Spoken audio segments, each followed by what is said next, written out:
Welcome to the Brave Widow podcast. I'm your host, Emily Jones.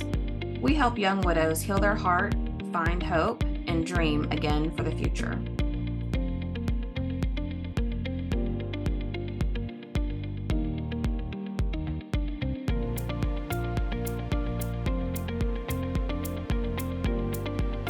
Welcome to episode number 38 of the Brave Widow Show. Today, this episode is going to air on July 4th. And for those of us in the US, July 4th is Independence Day. It's all about freedom. Sorry to my UK listeners, but it's a big holiday and celebration here, all about freedom and enjoying time with family and friends. So today we're going to talk about freedom from expectations that people have of us during the grieving process and some things that you can do to lighten the burden of those expectations and maybe even understand why people have certain expectations. So as we think about grief and the healing journey, there's a lot of just mixed messages and communication around expectations. So if you were to ask someone, well, how long should I grieve? How long should I mourn? How long should this go on? On one hand, you might get a very concrete answer like, you should grieve for a year or 2 years. But on the other hand, you'll hear people and grievers say it never goes away, which is kind of intimidating, especially if you're in your first year or two, you're thinking, oh gosh, I'm going to feel like this forever. And the answer is no, especially if you do work to heal yourself. But at the same time, there is an element of truth that there is no finish line in grief. And until you've gone through that, or until you've been very close to someone who's gone through that, it's really easy to understand why other people don't understand it or get it. I didn't understand it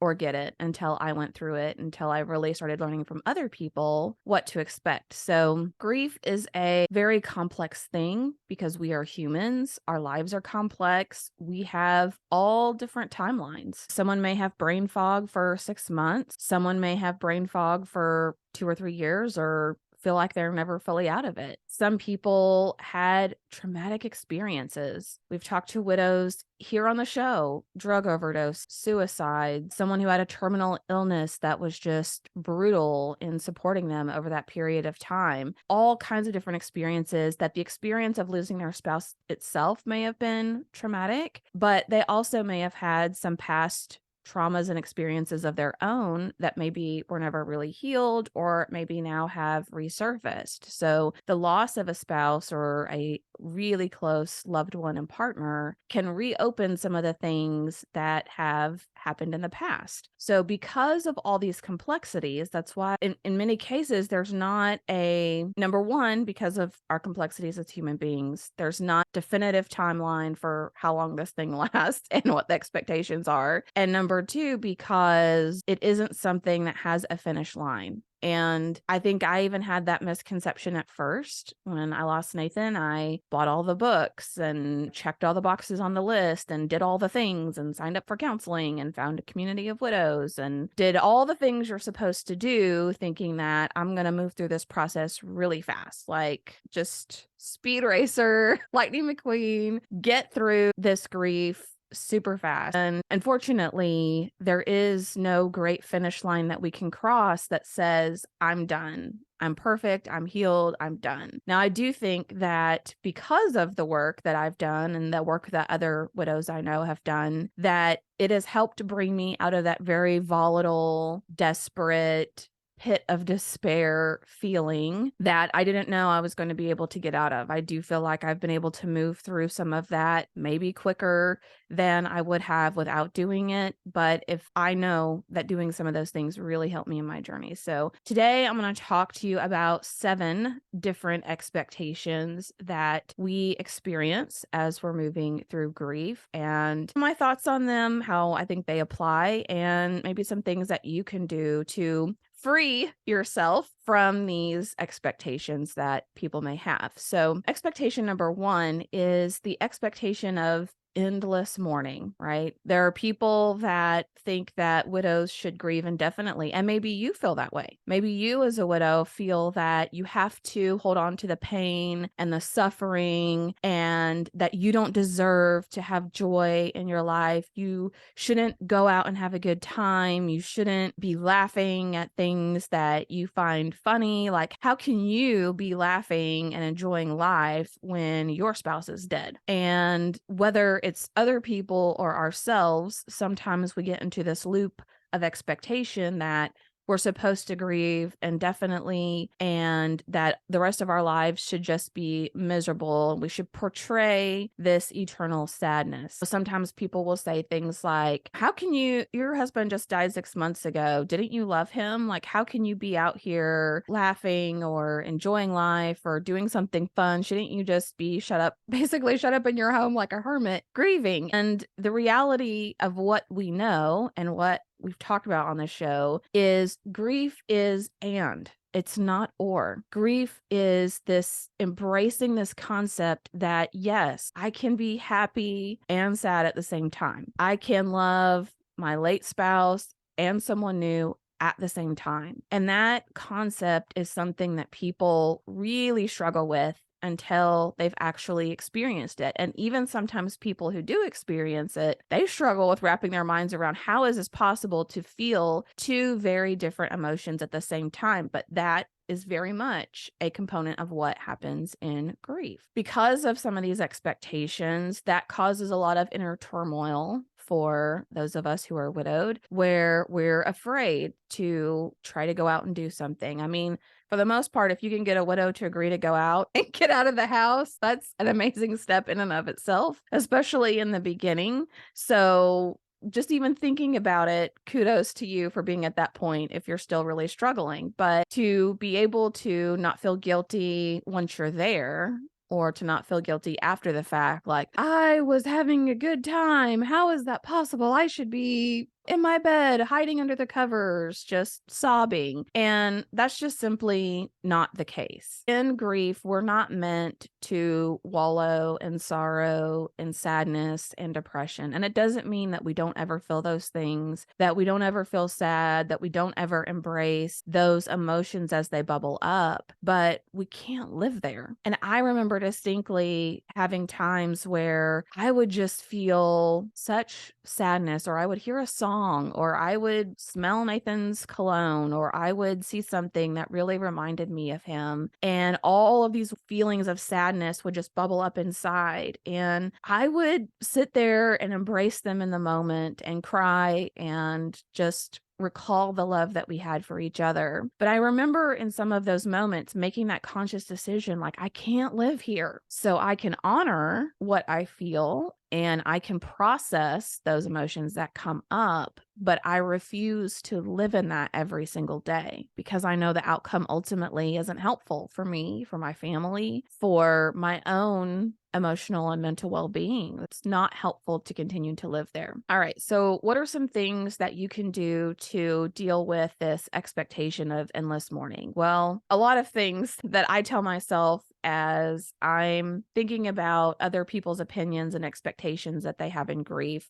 Number one is people aren't educated. People, it's going to sound mean, are just ignorant. They don't understand grief. They don't understand the loss of a loved one. They don't really know what it feels like. They just know what they've heard and what they've seen, maybe on TV or in movies, or what other people continue to tell them when they've experienced a loss. Things like, be strong, shake it off, you'll find someone else, things that are very unhelpful. But for me, I just acknowledge people when they're giving these opinions, a lot of times they're just not educated. So it may not be malicious. It's probably well-meaning. I try not to take it personally because I just think to myself, they just don't know better. So the second piece of that is you can decide whether or not to educate them. And to be quite honest, a lot of times I just wouldn't.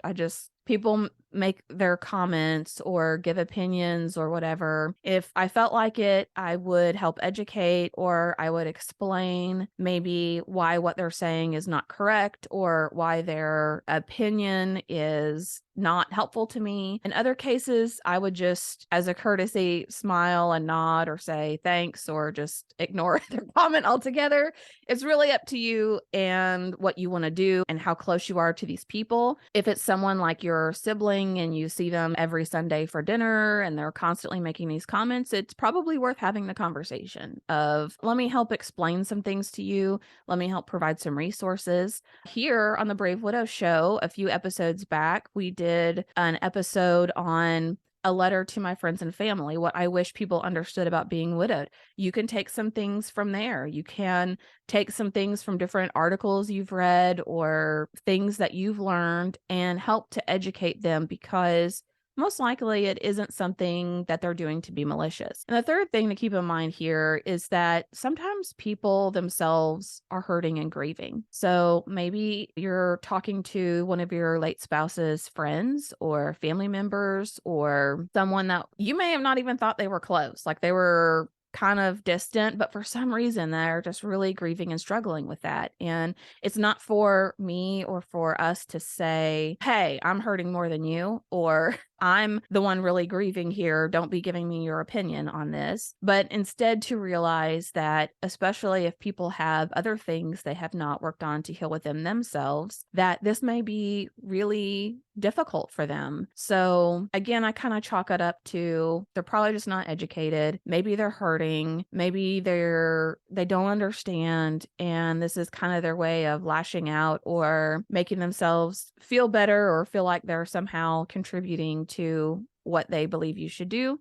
So you can either decide to educate them, have some of the tough conversations, or decide that it's not necessarily really worth the effort. All right, expectation number 2 is assuming a specific role or identity. So essentially, as we think about opinions that people have of us in their minds, right, we're this eternal grieving widow, and there are things we should do. We should go to the cemetery probably every day. Go to the cemetery every day. We should be wearing black. We shouldn't be having fun. And there may be roles that you've had in the past that people expect that you continue. And so here, as we think about expectations that other people have or you have of yourself, one of the best recommendations I can give you is to redefine and reset boundaries. And you may be somebody who has never set any boundaries before. Maybe you're kind of the doormat, the people pleaser, and do what everybody else wants to do. Well, this is your time. Okay. Look, I've spent a lot of my life going above and beyond and doing everything I can to help other people feel welcome and seen and wanted and cared for and appreciated. And I love serving, if I can talk, serving and helping other people. So it's not just, I feel that it's a higher calling for me to help and serve, and I get a genuine joy out of it. That being said, there were times, especially that first year and even into the second year, and even still today, where I'm redefining and resetting boundaries. And it doesn't mean that I don't love my family. It doesn't mean that I don't love my friends, but I just started setting some boundaries. And it would be things like the first Thanksgiving we would typically host for my side of the family. And this was for about 4 months after Nathan had died. And I just, in my mind, I couldn't even, first of all, for me to manage a whole Thanksgiving dinner when Nathan was the main cook was a stretch of the imagination. To think that I could coordinate it and pull it off well and just make sure the house was clean and everything was right. I knew there was no way. So I just told my family, I'm not going to be able to host it this year. We need to find another place to do it. I may be able to join you, but I'm not going to host it this year. And there are still times where I may choose not to host. I may choose not to attend things. I may choose not to hop on the phone right as somebody calls. Maybe I'll call them back later. But there are all kinds of boundaries and expectations that I consistently am adjusting and correcting that best support me my family and what I can do. It's not going to help anyone if I'm trying to host Thanksgiving and I'm a crying mess, the food's not right, stuff's not coming out at the same time. Like, it'll just feel too chaotic. So having those boundaries is very helpful. And for me, this was something I was really just starting to practice, whether it was at work or with family, was kind of setting some boundaries of what I was willing to do and not do. I still sacrificed, I still served, I still loved on people, I still did things that required effort, but I was not going to just give everything I had without having any breathing space and room for myself. So as you think about tackling this expectation, and if you've not been someone who's set a lot of boundaries, this can be a little intimidating. For me, it was very liberating. Like, after I lost Nathan, I almost got sort of an apathy towards things. And so it became easier. And I'm like, well, too bad. If people get upset that I'm not going to do this, I'm sorry. If someone really cares about me, if they're really my friend, if they're really my family member, they are going to try to understand, and they are going to be sympathetic to an extent to say, hey, this isn't like Emily. Maybe she's changed. Maybe she's just going through a hard time. I'm going to understand that. I'm not going to get my feathers ruffled because she has put this boundary in place. If you're putting in boundaries and you're mitigating expectations and the other person is digging in their heels and fighting and it's all about them, then do you really want to spend a lot of time with that person? Do you really want them in your life? Maybe not. That's for you to decide. But having the ability to recognize that and have those conversations is key. I remember even something as simple as I would have friends that text me and message me on Facebook, and everybody is constantly asking, how are you doing? How are the kids doing? And you don't want to copy and paste the same update all the time. And for me, like, I didn't really want to get into, I give very vague, generic answers, hoping that people just stop asking personally. But there were a few friends that I didn't want to offend, and I didn't want to hurt, but at the same time, I had to let them know, like, I'm not going to be the same friend that I was. And that was pretty much how I said it. Hey, I appreciate you. I love you. You're being so consistent in reaching out to me, and I really appreciate that. Please know that right now, I cannot be the friend that I want or need to be to you. So you may text me, you may call, you may send messages. I see them. I appreciate them, but please don't get offended if I don't respond. I may just not have the mental energy, the emotional bandwidth. I may not remember. I may see it, think what I'm going to say back, and just never respond. Please just be patient with me. And I just left it at that. And there are people still, I have a friend in particular, she'll send me video messages that have mild threats in them about, I have to know, how are you? We need to talk. Message me back. But she's never hateful about it. And my goodness, it's been almost 2 years now, and she's been so consistent. And I just think, my goodness, people need more friends like that. People that they understand and they get it, and they're going to love you and they're going to show up for you. Oh, it's just a great feeling. So anyway, as you're thinking about setting these expectations and what should your boundaries be and what should they not be, remember that you are almost reborn in a sense when you lose your spouse, like a phoenix rising from the ashes. And you may be refiguring out, is that a word? I don't think so. You may be refiguring out who you are. What do you like doing? What do you not like doing? What do you really see for your future? And so it's okay to be figuring those things out and to move your boundaries around. And maybe you said, like I did, okay, this year I'm not hosting Thanksgiving. Well, by the next year, I felt much more on top of things and more capable and wanting to do it. So I went back to hosting it. You can adjust those things over time. This isn't carved in stone, never to be changed again. So give yourself grace and remember that you're still trying to figure out who you are in this next chapter and what that looks like. All right, expectation number 3 is pressure to move on or find a new partner. Now, this is almost contradictory to the first one, which is that you're going to be an eternal grieve. And this one with the new partner, this is so fascinating to me because you can be talking about the same person who's grieving and people around them who know them. One person will say, oh, your spouse wouldn't want you to be sad. You need to find somebody new. Like, you need to move on. And another person will say, how could you ever, if you loved your person, how could you ever love anyone again? Like, just polar opposites. And this expectation expectation is also interesting to me because as a society, especially in the US, a lot of times we think that we are incomplete if we're a grown adult without a partner, without a spouse. I mean, think how often as kids mature into young adults and they're 18 or they're in their 20s or 30s, there's those constant questions incessantly, right? Do you have a boyfriend? Do you have a girlfriend? When are you getting married? When are you having kids? Like our minds were kind of incomplete unless we have a couple together. So sometimes there's this pressure to find someone new. And I've noticed the further that I get out from when Nathan died, more people are frequently asking, like, are you dating anyone? Are you seeing anyone? Are you here? There's somebody I know over here. And I love that for people because, hey, eventually, yes, I would love to find someone, but I don't feel like I'm an incomplete person. And if that never happens or I choose for it not to happen, then I right now am focused on building a life that I'm going to be happy with my family, the way that it is and the way that it will continue to change over time.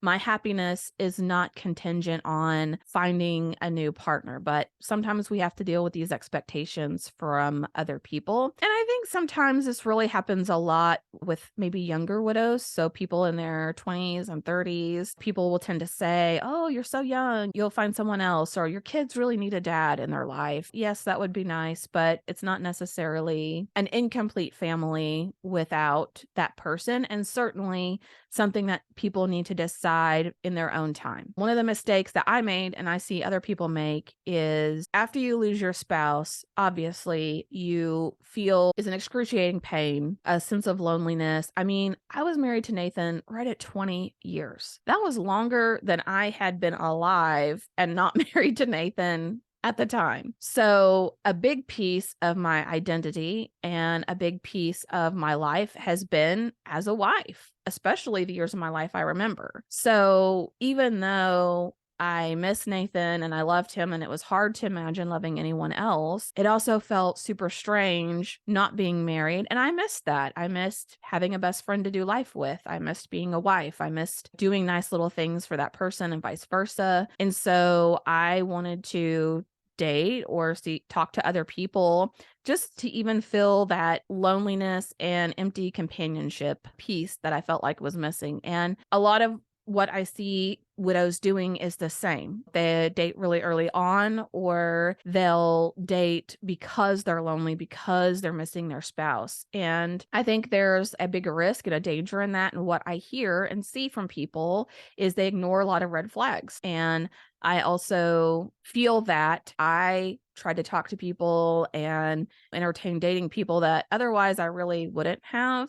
Plus, I'm trying to figure out who I am now as an individual and a person and what really that needs to look like. So as you're considering dating again or finding a new relationship, take the time to grieve and heal at your own pace and think about the point in your journey where you want someone who just, you have a good outlook of who you are on your own as a person and where you're going in life. And so you would like to add someone to that just to exponentially make life better, more enjoyable, and to create that future together. That is a good time to look at dating and entertaining relationships. Maybe not when you're still wallowing and lonely and grieving. Dating can sometimes be a distraction, but that's a whole nother podcast episode. Dating can actually distract us from healing in our grief and delaying the time it takes us as we move through some of those more volatile stages. So anyway, that's not for today. All right. Expectation number 4, financial and practical expectations. So when our spouse died, we took on all these new responsibilities, things that maybe we never did before, we didn't understand, maybe we didn't have passwords to. I always think about that 0-turn lawnmower because I live on a lot of acreage and it takes a lot of hours to mow with that thing, and I'd never used it before, and that was super frustrating. So you have this very compounding effect of, I've taken on all these new responsibilities. I am trying to learn how to do them in a lot of cases or to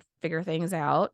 Plus, I have brain fog and I can't think real clearly anyway. So it's taking me 3 to 4 times to learn something as it normally should. And I may have to repetitively watch that YouTube video over and over because it's just not sinking in. And I remember that being one of the most frustrating things was having to rewatch something because I just could not remember what was being said or in what order they were doing things, or it just felt like I was slogging through this fog. It was horrible. So those are some of the challenges that we have and expectations around just being able to pick up all the pieces on our own. So some of the things that you can do are be willing to ask for help. Now, yes, I'm talking to ask for help. This is something, it's really hard to get a widow to accept help. It's super hard to get them to ask for help. So if this is you, if you're struggling, or if you need ideas for asking for help, then on the website, go to bravewidow.com/free, FREE. There are some resources there just for you. There is a nice checklist of things that most commonly widows want and need help with. It's like 4 pages long. And what you can do is just go through that list to get ideas of what you could ask people for. You could check the things that you want help with and send it out, or ask someone to send it out for you and coordinate help. You could give someone a list and say, hey, would you check off the things that you would be willing to do, that you wouldn't mind doing, that you would be happy to do to help me out. You could also hire some help. So if you can afford it, then I definitely recommend things like house cleaning, even if it's just bathrooms, sweeping, mopping, dusting, some of the more deep cleaning things. Even if you can just 30 minutes, an hour a week, or even once a month, just to get in there and scrub those corners. Anything like that you can afford to hire out help for, I would, unless you just really enjoy doing those types of things. And then you can also join a support group and a strong community of other people who also may be able to help with some of those things. Maybe you've never created a budget before. Maybe you've never used a lawnmower before.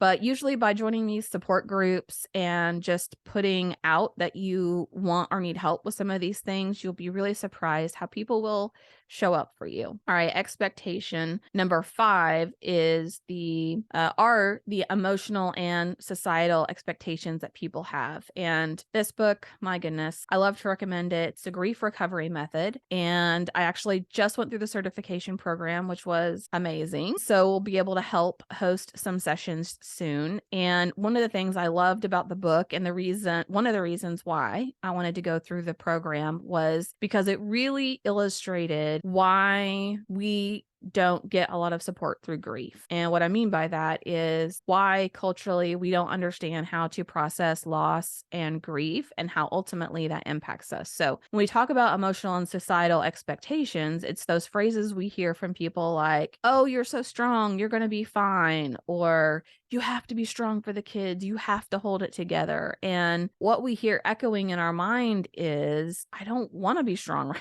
now. I just wanted someone to tell me, you know what, Emily, for the next 5 minutes, don't worry about being strong. Just let it out. Just cry. Just be vulnerable. Just feel the weight of the world on your shoulders, because that was what it felt like. And I'm just going to sit here with you, and I'm going to listen, and I may not understand. It sucks, and I'm going to sit in the suck with you. That's really all I wanted people to say. And I was very blessed. There were a few people that did that for me. But for some people, they don't have anyone that says that. They say things to soothe. It's going to be okay. He's in a better place. He wanted to go. We say things that we think helps the other person feel better without realizing that you're agitating the emotions they already have. So these are things really that we have to deal with. And again, this is one that I think about, well, people just aren't educated. It's not anything malicious. They don't know what they're saying. They don't know what they're doing. Like Jesus prayed before he died, forgive them, Father, for they know not what they do. It's that same mindset of bless their hearts. They don't know what they're saying and doing. It's not that they're being malicious, but because we know the pain and we know it's not helpful, it's hard to not be aggravated or frustrated when those things happen. So number one, just remember people just don't know. Number two, decide if it's fine. You're just going to nod and say thank you or okay. Or if you want to take the effort to have the conversation to help educate them or to point them in the right direction of resources. And then number three, finding a good support group and community is life-changing. And I don't just say that because we have the Brave Widow community, which, by the way, I'm doing a shameless plug for. You should totally join. We have some amazing people as part of that. But whether it's there or whether it's a local group or another online group or Facebook groups, I joined a whole bunch of Facebook groups in the beginning. Having a community of people who get you, who get the challenges of grief and the frustrations, who can validate how you're feeling, who realize that this journey is different for everyone. So there are no expectations of, well, by month 6, you should be here. By year 1, you should be here. People that just get it, even though they may not have been in your exact position, that is very validating and very healing in itself. So I highly recommend that. Expectation number 6 is coping with expectations from family and friends. And this really goes back to setting boundaries and communicating expectations to your family and friends. And this one's a little harder because you have family and friends that you're close to, and then you have others that you don't ever want to be close to. And then you have some that you just may not see very often. So this is really where you just have to use your best judgment on setting the boundaries that you want for your interaction and your relationships and for communicating those. It's not helpful generally to set boundaries and expectations in your mind and not have communicated them. Doesn't mean they need a big speech or a big email, but it helps just to communicate with people like, hey, here's where I'm at. Here's what I can do, what I'm willing to do. Here's what I'm thinking about for this particular thing. But just setting that expectation out there. And people may not like it at first. A lot of times they may not like it. They may not like this new version of you. They may not like that you're putting in any boundaries or that you're putting in new ones or you're setting different expectations and doing level setting with them. And that's okay. They don't have to like it at first. One of the things that I learned through my life coaching program with Betsy is that our relationships with our family and friends, people around us, are like puzzle pieces. And so whether it's functional, whether we enjoy it is a whole nother thing. Regardless, it is fit together like some puzzle pieces, right? So as you begin to change your behavior and you begin to change your expectations and your boundaries of other people, the shape of your puzzle piece changes and you no longer just fit together as cohesively as you did before. And sometimes you make changes and it's beautiful and maybe it fits better than before. And other times it takes people time to change their puzzle piece now to match yours. And some people don't want to change. And so you're either going to have continued friction with that person or more distance between you, or maybe not as strong of a relationship. But when you change your behavior and you change how you interact, other people around you then need or have to adapt to that to continue to have that cohesion with you. So it is possible. Sometimes it does take time. Other times people are very grateful for the change or fit even better than you did before. All right, expectation number 7 is embracing self-compassion and setting your own personal expectation. And this one is really about giving yourself grace, giving yourself the ability to breathe, to just be, to rest. I talked with my good friend and coach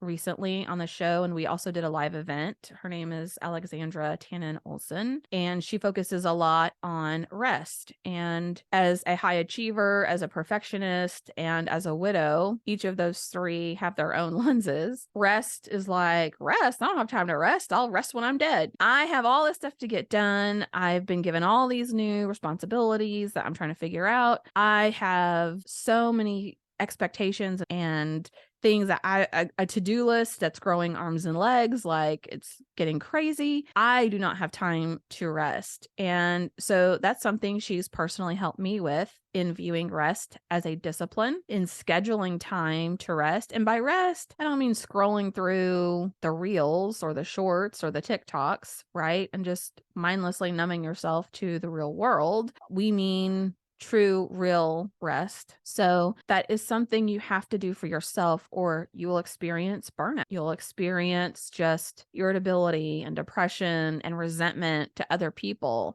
I catch myself doing that at times where I say, oh, I'm happy to do this. I'm happy to give. Yeah, I need to do that. Something I'm supposed to do. And I give and I give and I give. And then I start getting resentful. Like, well, how much are you going to take? All these people are just taking everything from me and not giving back. And so it's a story we tell ourselves, and this cycle that we get into when we're not taking care of us. Do I really expect everyone I give to give back to me? No. What I'm really aggravated about is that I haven't given to myself, and I haven't allowed myself time to rest, time to recover, time to just, as an introvert, I call it letting my brain breathe. I need time and space where people aren't talking at me, where there's not some YouTube stream happening, where it's just my brain can just breathe and do its thing, and I don't feel like I'm suffocating. So when I don't intentionally take the time to pray or meditate or just allow myself time to just exist, then we get into the state of irritability and burnout and resentment that isn't appropriate, because the person I'm really mad at is myself for not setting the boundary and the expectation of protecting my own time. I'm ruthless with my calendar now. I used to my calendar was everyone else's agenda. And now I make accommodations at times, but for the most part, it's when I can do it. And I've really gotten a lot better. I'm not perfect. I still struggle at times with just wanting to accommodate people, but I've really gotten a lot better with the calendar. And I have felt so much better and so much happier to do things for other people, because I'm not mad.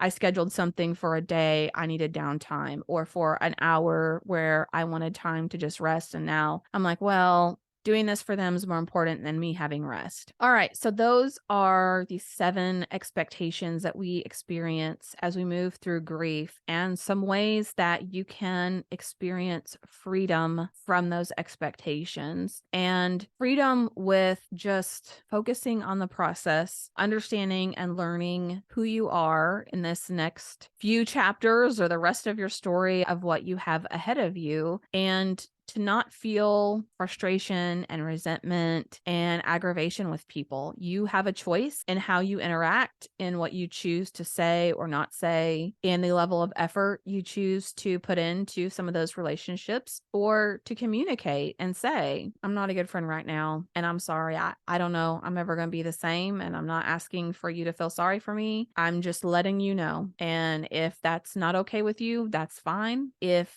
you can handle that for now and you can be patient and continue to be consistent, that would be amazing. I understand that's not for everybody. This is just where I am, and this is what I can do. And a lot of times just communicating that and communicating some of those expectations and boundaries will help set you free ultimately. All right, guys. Well, I hope that this episode was helpful for you. If it was, please feel free to share it, to subscribe. Also, I would love for you to sign up for my email list of things I have going out. I have free resources on the website I mentioned earlier at bravewidow.com/free. And I'm consistently pushing out free content. So yes, I would love you to be part of the membership community, or to do one-on-one coaching with me if it's a good fit. But in the meantime, I'm happy to share free things that I wish I had, or things that I found super helpful for me. And if you're on the email list, then you're going to get notified of free live events that we do for the public. I try to do one once a quarter where I bring in an expert, or we hash through a specific topic, and it's completely free for anyone who wants to sign up to attend. And if you're on the email list, you're going to hear about it first, and you're going to have priority for being able to attend that event and having a spot. So to sign up and to get these free resources and updates, go to bravewidow.com/free. You will have access to those things.